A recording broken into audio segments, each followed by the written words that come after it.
د نیوز پری چینل لیدونکو السلام علیکم. ستړي مشي په موکړی څولاندو مهمو خبرونو ته. غزنی چرواکي وایي د عملیاتو په ترڅ کې 11 طالبان وژل شوي.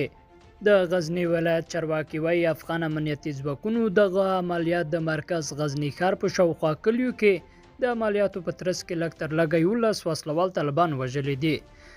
دغه ولایت د ولی ویاند وحید الله جمعه‌زاده د دغو عملیاتو په اړه ازادي راډیو ته وویل دغه عملیات د غزنی ولایت د مرکز اړوند د قلعه قدم پل حیدرآباد امیر محمد خان کلا او کاډوالو خرګوټي په سیمه کې د وسلوالو مخالفینو د پاکولو په موخه پیل شوی وو چې پاکه وسلوالو مخالفینو ته مرګ ژوبله وخته چې له ډلې شپږ تنه وسلوال وژل شوي او 7 تنه نورې ټاپیان دي.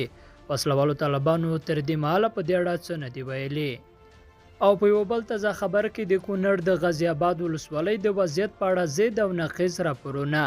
د کونړ ولایت د غازی آباد ولسوالۍ د وضعیت په اړه لا هم زید او نقیض راپورونه ورکول کیږي.